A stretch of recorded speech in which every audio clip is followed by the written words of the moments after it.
نصيب في الدنيا نصيبهم بس في الآخرة. Both Arabs and Israelis realize the historic and being able to make limited advances. אנחנו הולמים באויבינו בעוצמה חסרת תקדים. זאת רק ההתחלה.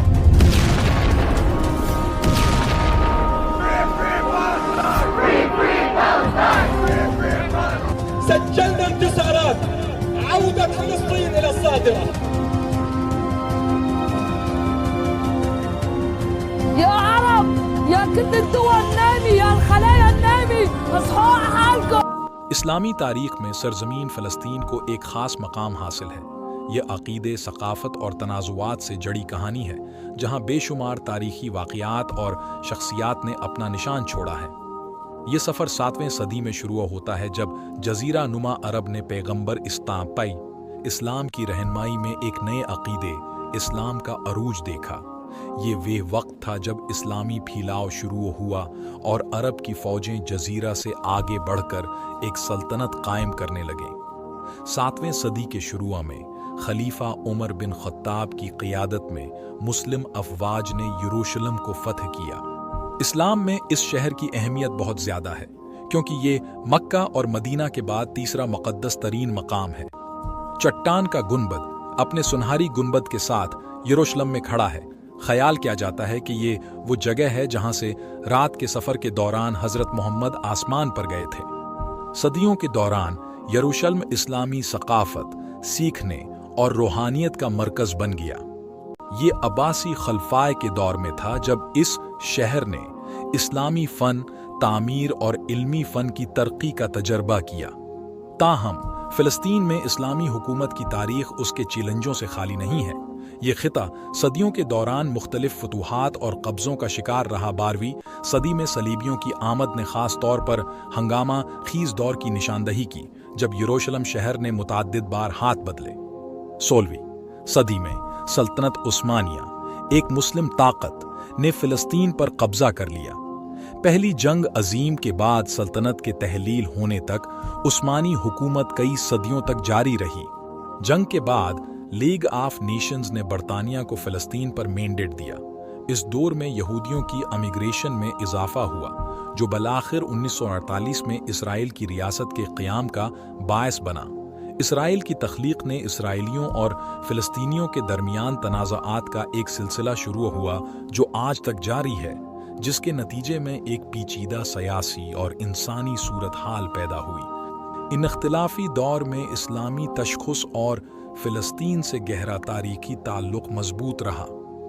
یروشلم کے پرانے شہر میں واقع مسجد الاقصی دنیا بھر کے مسلمانوں کے لیے بہت زیادہ مذہبی اور ثقافتی اہمیت رکھتی ہے۔ یہ اسلام اور فلسطین کے درمیان پائیدار تعلق کی علامت ہے۔ فلسطین میں اسلامی تاریخ کی کہانی ایمان، فتوحات اور ثقافتی تبادلوں میں سے ایک ہے۔ یہ یروشلم کی ایک کہانی ہے، ایک شہر جسے مسلمان، یہودی اور عیسائی یکساں احترام دیتے ہیں۔ اگرچہ اس خطے نے تنازعات کا اپنا حصہ دیکھا ہے، یہ گہری روحانیت اور سیکھنے کا مقام بھی رہا ہے جس نے زمین اور اس کے لوگوں کے درمیان پائیدار بندھن کو فروغ دیا ہے۔ یہ کہانی 1917 میں پہلی جنگ عظیم کے دوران شروع ہوتی ہے جب برطانیہ اور اس کے اتحادی اپنی مہم کے درمیان تھے۔ برطانوی حکومت نے اپنے علاقوں کو محفوظ بنانے کی خواہش کے ساتھ مشرق وسطیٰ کے کچھ حصوں پر اپنی نگاہیں جما رکھی تھیں۔ اس مقصد کو ذہن میں رکھتے ہوئے 1917 میں برطانوی حکومت نے بالفور ڈکلریشن جاری کیا، جس میں انہوں نے فلسطین میں یہودیوں کا وطن قائم کرنے کا وعدہ کیا۔ اس فیصلے سے اہم تبدیلیاں آئیں، لیکن اسے عرب آبادی کی طرف سے مخالفت کا سامنا کرنا پڑا، جنہیں خدشہ تھا کہ اس سے ان کی سرزمین کو نقصان پہنچے گا۔ 1947 میں فلسطین پر برطانوی مینڈیٹ ختم ہوا اور فلسطین کی تقسیم کا فیصلہ کیا گیا۔ اقوام متحدہ نے خطے کو 2 حصوں میں تقسیم کیا، ایک یہودی ریاست اور ایک عرب ریاست۔ 1948 میں اسرائیل کے قیام کا اعلان کیا گیا جس کی قیادت ڈیوڈ بین گوریون نے کی۔ اس دوران مصر، شام، اردن اور عراق سمیت عرب ممالک نے اسرائیل پر حملہ کیا۔ اس دور کو نقبہ، تباہ کے نام سے یاد کیا جاتا ہے۔ اسرائیلی حکومت کے آغاز کے ساتھ ہی لاکھوں عرب فلسطینی اپنے گھر بار چھوڑ کر فلسطین کے مختلف حصوں میں بکھر گئے۔ 1950 میں اسرائیل کو باضابطہ طور پر ایک تسلیم شدہ ملک بن گیا۔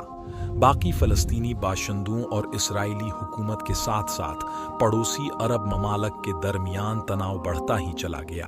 اس دور میں عرب اسرائیل جنگیں 1967 1973 شامل تھیں۔ پھر بھی اسرائیل جاری تنازعات کے باوجود اپنی سلامتی برقرار رکھنے میں کامیاب رہا۔ کہانی کے اس حصے میں اسرائیل کی طرف سے 1967 کے بر مغربی کنارے اور غزہ کی پٹی میں بستیاں قائم کرنا بھی شامل ہے۔ فلسطینیوں نے ان بستیوں کو ایک متنازعہ مسئلہ سمجھا، جس سے اسرائیل فلسطین تنازع مزید پیچیدہ ہو گیا۔ 2000 میں الاقصی انتفاضہ کے آغاز سے ہی تنازعات کا ایک نیا دور شروع ہوا۔ یہ ایک مشکل دور تھا جس کے دوران کئی جانیں ضائع ہوئیں اور دونوں ممالک کو نقصان اٹھانا پڑا۔ اسرائیل فلسطین مسئلہ آج تک حل طلب ہے۔ امید ہے کہ مستقبل میں دونوں اقوام اور ان کے باشندوں کے لیے امن و سلامتی کا راستہ تلاش کیا جا سکتا ہے۔